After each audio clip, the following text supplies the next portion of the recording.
आप सभी लोगों का हमारे शमास गार्डनिंग में बहुत बहुत स्वागत है। देखिए विंटर स्टार्टिंग हो गए हैं और बहुत अच्छे से बहुत ही खूबसूरत रोज़ हमारे गार्डन में खिलने लगे हैं। रोज़ सभी को बहुत ज़्यादा पसंद है। इसके बारे में कई शिकायतें रहती हैं, बहुत सी कमेंट्स होते हैं कि इनके बारे में हमें केयर बताएं। बहुत ही ज़्यादा इसके बारे में केयर नहीं ज़्यादा करनी पड़ेगी आपको, बहुत ही ईजी सर्वाइव हो जाएंगे। और आज मैं इसकी मिट्टी भी बताऊंगी और मिनी रोज़ मैं लेके आई हूँ नर्सरी से, उसको हम कैसे रिपोर्ट करिए और किस तरह से हम अपने गार्डन की मिट्टी बनाए अपने गुलाबों की, जो बहुत ही अच्छे से हमें बहुत हैवी हैवी और या मिनी रोज़ जो लगाएंगे तो उसके छोटे छोटे मगर बहुत ही खूबसूरत ग्रोथ अच्छी तभी होती है जब हमारे प्लांट की लीव्स अच्छी होती हैं, हमारे प्लांट की ग्रोथ के साथ फूल भी बहुत प्यारे प्यारे होते हैं। देखिए मेरे गार्डन में कितने प्यारे छोटे मिनी रोज़ भी हैं, बड़े रोज़ भी हैं, कई रोज़ हैं। तो इस टाइम रोज़ लगाने का बेस्ट सीज़न है, समझ लीजिए। इंग्लिश रोज़ हो या देसी रोज़ हो, कोई भी आप इस टाइम लगा सकते हैं और कटिंग भी बहुत अच्छे सर्वाइव कर देती है। देसी रोज़ है, मैंने कटिंग के थ्रू लगाया था और ये देखिए मेरी कितनी ढेर सारी कटिंग भी तैयार हो गई हैं जो हमें रिपोर्ट करनी है दूसरे प्लांट में। तो आप कोई भी वैरायटी का आपके पास रोज़ हो, उसके लिए मैं बहुत ही अच्छी सी वो खाद लाई हूँ, प्लांट के लिए मिट्टी लाई हूँ जिसमें आप रिपोर्ट करें वो आपका प्लांट बहुत ही ज़्यादा हेल्दी रहेगा। चलिए स्टार्टिंग कर लेते हैं। तो देखिए ये मैं प्लांट लेके आई हूँ, हमारे यहाँ ये तो 100 रुपीज़ का प्लांट मिला है और छोटे छोटे फूल हैं, बहुत ही अच्छी ग्रोथ होती है और जब पंचिंग में फूल खिलते हैं। तो अब आपके यहाँ नर्सरी से पास में कहीं मिलते हों तो इनको ज़रूर लगाइए। ये बहुत प्यारे होते हैं, खूबसूरत बटन रोज़ भी कहते हैं इनको, और बटन की तरह छोटे छोटे से होते हैं। तो इनको आप लगाइए, इसमें ढेर सारी कलियाँ आती हैं। इसकी ग्रोथ अच्छी बनाने के लिए और भी अच्छी बनाने के लिए जो मैं इसमें मिट्टी यूज़ करूँगी वो मैं आपको बताऊँगी, जो बहुत ही इंपॉर्टेंट होती है। एक बात का ज़रूर ख्याल रखिएगा, बहुत से लोगों का कहना है कि हमें इसे धूप कैसी देनी चाहिए। विंटर में फुल सनलाइट होनी चाहिए और जैसे ही आपको गर्मियाँ स्टार्टिंग हो जाए तो उसको आप शेड में थोड़ा सा रखिए, कि बहुत तेज़ धूप होती है जो हमारे प्लांट ख़राब हो जाते हैं। गमला कैसा होना चाहिए, चाहे आप सीमेंट के गमले में लगाइए, चाहे आप मिट्टी के गमले में लगाइए, चाहे आप प्लास्टिक के गमले में लगाइए, सबसे मेन इंपॉर्टेंट होती है उसकी रूट्स अच्छी होनी चाहिए, उसमें ड्रेनेज होल अच्छा होना चाहिए। तो देखिए इस प्लांट को मैं लेके आई हूँ, लाल मिट्टी में लगा है तो समझ लीजिए बाहर का प्लांट है और बहुत अच्छे से हमें सर्वाइव कराना है इसको। और बहुत अच्छे, जब भी आप इस प्लांट को निकालें 1-2 दिन पहले पानी मत दीजिएगा। जब भी रिपोर्ट आपको करना है, गमला किसी भी गमले से प्लांट को निकालना है, उसकी रूट्स को कोई भी परेशानी ना हो तो इससे आप पहले से आप पानी मत दीजिए। फिर चारों तरफ अच्छे से किसी टाइट या किसी चीज़ से उस पे हाथ मारिए आप उससे, तो ये प्लांट मिट्टी छोड़ देता है और गमला मिट्टी छोड़ देगा और फिर आपको प्लांट आसानी से निकल आएगा, कोई भी दिक्कत नहीं होगी, बहुत ही अच्छे से सर्वाइव करेगा। तो ये देख रहे हैं ढेर सारे फूल हैं जो मैं इसमें जो मिट्टी बनाएंगे उसके लिए न्यू ग्रोथ के लिए बहुत अच्छी होती है और बहुत ही अच्छे से हमें वो फ्लावरिंग भी देंगे। किसी भी आप प्लांट को उसमें सर्वाइव करा सकते हैं, बहुत ही रिच सॉइल है। विंटर में हम रिच सॉइल देखते हैं। चलिए हम सबसे पहले तो गमला का डिसाइड कर लेते हैं कौन सा मैं गमला लगाऊंगी। मैं अपने गार्डन का पुराना ये देखिए मैं आपको दिखाती हूँ। देखिए ये है मेरा मिट्टी का गमला है, मेरा दूसरा प्लांट था इसमें और मैंने इसको शिफ्ट कर दिया। अब देखिए सबसे मेन इंपॉर्टेंट होता है प्लांट को सर्वाइव कराने के लिए ड्रेनेज होल।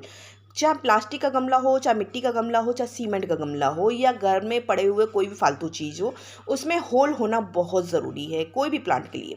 तो मैंने इसके ऊपर गमले की टूटी हुई कंकड़ रख दिए हैं, या आपके पास कंकड़ियाँ हो या गमले की टूटी हुई जो भी कोई चीज़ हो आप इस पर रख सकते हैं। और कोकोपीट हो तो थोड़ी सी कोकोपीट भी इस पर रख दीजिए, जिससे ये प्लांट का जो पानी होता है, ड्रेनेज होल होता है, बहुत अच्छा होना चाहिए, जिससे रुकना नहीं चाहिए और पानी इसमें गमले में ठहरना नहीं।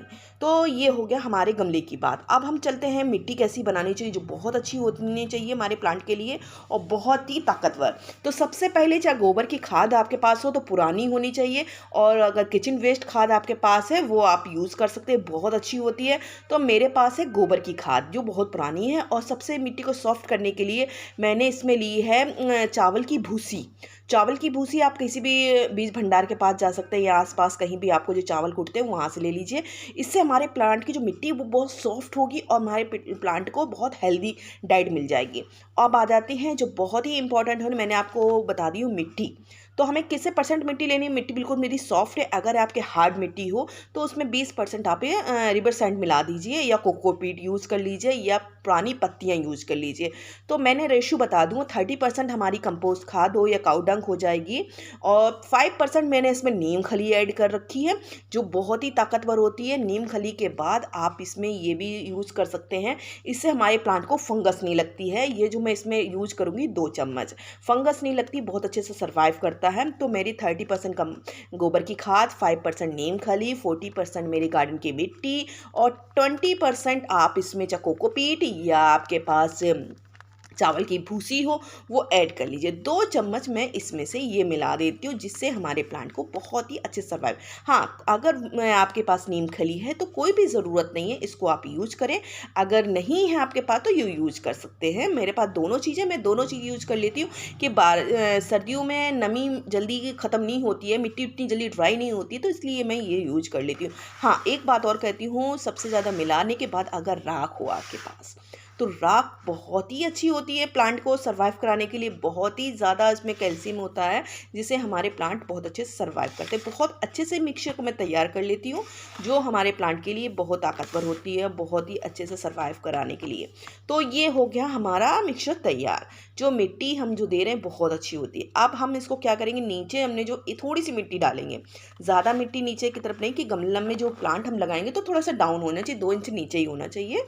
और देखिए थोड़ी सी मिट्टी सिर्फ हम गमले में डालेंगे, देख रहे हैं ना आप। ये देखिए मैंने डाल दी है थोड़ी सी मिट्टी, और मिट्टी डालने के बाद जो ये गमला, हम देखिए इसमें ऐसे तो निकलेगा नहीं, तो मैं इसको निकाल के आपको दिखाती हूँ। जो हम ये देखिए बहुत ही ईजी से, कोई मिट्टी नहीं फूटी, और बहुत अच्छे से हम चारों तरफ गमले के मारेंगे हाथ, और आराम से निकाल के सर्फ धीरे से रख देंगे, कि रूट्स में हमको छेड़ना नहीं है ज़्यादा, और प्लांट को ज़्यादा छेड़ेंगे तो उसकी डोरेंसी पेड़ में चला जाएगा, फिर वो सर्वाइव होने में वक्त लग जाता हो जाता है। अक्सर बहुत से लोग कहते हैं कि प्लांट हम लगाते हैं तो एकदम पीली पत्तियाँ हो जाती, झड़ जाता है, और इससे ख़राब नहीं होता है प्लांट। कभी कभी शौक में चला जाता है प्लांट, तो वो फिर न्यू पत्तियाँ निकालता है। तो हम इसको, आप डरने की कोई बात नहीं है। अब हम इसको पूरे मिट्टी से भर दे रहे हैं, जो भी अच्छे से पुश करके भरिएगा, और 2 इंच ज़रूर खाली रखिएगा, कि पानी अभी हम डालेंगे तो मिट्टी मेरी बहुत ज़्यादा जब दब जाएगी, सेट होगी उसमें। ये हम देखिए इस तरह से दबा देंगे, ऐसे पुश करेंगे अच्छे से, और जब मिट्टी पूरी अच्छे से हो जाए, इसमें देखिए जो भी चीज़ हम डाल रहे हैं ये हमारे प्लांट के लिए बहुत इंपॉर्टेंट होती है। जब मिट्टी अगर अच्छी नहीं होगी तो हमें अच्छी से ग्रोथ नहीं मिलेगी। अगर ग्रोथ अच्छी होगी, मिट्टी अच्छी है, तो आपकी पत्तियों की जो लीव्स हैं बहुत ही ज़्यादा शाइनिंग देंगी, और बहुत अच्छे से सर्वाइव करेगा प्लांट, बहुत अच्छे से फूल देगा। तो ये बहुत ही अच्छा सा है। और कभी भी देखिए चेंज करें, जैसे आपने रिपोर्ट किया है, और कभी भी एकदम ऊपर सन में न रखिए, धूप मत दीजिए एकदम डायरेक्ट, कि 1-2 दिन उसको थोड़ा सा शेड में रखिए, जैसे कि दीवार की छाँव में। ओपन सन आप मत लगने दीजिए, धूप ज़्यादा नहीं लगने। 1-2 दिन के बाद आप इसको फिर अच्छे फुल सनलाइट में, विंटर की फुल सनलाइट में इसको रख सकते हैं। मैं आप इसको पूरा पानी भरूंगी, जितना पानी भरना है आपको भर लीजिए आज के दिन। इसलिए होता है कि पहले दिन मिट्टी अब्जॉर्ब करती है, कुछ ड्रेनेज होल से भी निकलना चाहिए पानी, तो मैं इसको रुक रुक के पानी पूरा भर दूंगी। फिर मुझे 5-6 दिन देने की ज़रूरत इसलिए नहीं पड़ेगी कि ये मिट्टी जब तक ड्राई नहीं हो जाती है। हम मिट्टी जब ड्राई हो जाएगी तब हम इसमें पानी देंगे। ज़्यादा पानी एकदम आपको फिर बाद में नहीं देना है, 1-2 दिन में बाद ही देना है, जब मिट्टी बिल्कुल ड्राई हो जाए, चाहे 2 दिन में हो जाए, चाहे आपके 3 दिन में हो जाए। तो मैं देखिए इसमें 3 बार में मैंने पानी भरा हुआ है, और ड्रेनेज होल से जब भी पानी निकल जाएगा। तो ये हो गए हमारे पानी देने की बात। कभी भी प्लांट को पानी तभी दीजिएगा, मैंने हमेशा बताया आपको, जब मिट्टी आपकी ड्राई हो जाए। अब हम बात कर लेते हैं इसे लिक्विड फर्टिलाइज़र कौन सा देना है। हम लिक्विड फर्टिलाइज़र के लिए इसकी बहुत सारे लिक्विड फर्टिलाइज़र मार्केट से भी मिलते हैं। घर में बनाना चाहते हो तो नीम खली, मस्टर्ड खली का फर्टिलाइज़र दीजिए, बनाना का जो पतले लीव्स होती हैं उसका फर्टिलाइज़र दीजिएगा। और आपको ज़्यादा नहीं तो आप मार्केट से कोई भी इसका खाद लेके आ सकते हो। फूलों की, गुलाब के फूलों की खाद बहुत अच्छी अच्छी मिलती है, जिससे हमारे फूल बहुत ही अच्छी ग्रोथ होती है। देखिए मेरे और भी फ्लावर प्लांट हैं, और कितनी अच्छे से ग्रोथ कर रहे हैं, शाइनिंग भी बहुत अच्छी होती है, प्लांट भी बहुत अच्छे से ग्रोथ करता है। चाहे बड़े फूल हो या आपके, या छोटे फूल हो, कोई भी फूल आप लगा रहे हैं तो उसमें खाद पानी का अगर ख्याल रखेंगे तो प्लांट बहुत अच्छे से सर्वाइव करे। धूप भी बहुत इंपॉर्टेंट होती है। तो ये मैंने आपको बता दिया है। अब हम बात कर लेते हैं इस बात की, जो मेरे बहुत से फ्रेंड पूछते हैं हमें इसमें चाय पत्ती जो हम यूज़ करते हैं घर में वो डालनी चाहिए कि नहीं डालनी चाहिए। देखिए, जो घर में हम चाय बनाते हैं उसकी जो चाय पत्ती बचती है, जो हम उसको अच्छे से वॉश कर लेंगे कि इसमें शुगर हम ऐड करते हैं, कोई वही नमक से ऐड करते हैं, इससे कि वो धुल जाएगी बहुत अच्छे से। थोड़ी सी ड्राई कर लीजिए धूप में, फिर इसको आप यूज़ कर सकते हैं। बहुत अच्छी होती है हमारे प्लांटों के लिए, हमारे फूलों के लिए, स्पेशली गुलाब के फूलों के लिए, जो बहुत अच्छे से सर्वाइव कराती है। चलिए, मैंने आपको अकॉर्डिंग पूरी जानकारी देने की कोशिश की है। अगर इसके अकॉर्डिंग और भी आप जानकारी हमसे लेना चाहते हैं तो हमारी वीडियो पे कमेंट्स कीजिए। वीडियो पसंद आए तो लाइक कीजिए, सब्सक्राइब कीजिए और बेल बटन दबाना जरूर याद रखिएगा, जिससे मेरी वीडियो की नोटिफिकेशन आपको मिल सके। Thank for watching my video. बहुत बहुत धन्यवाद।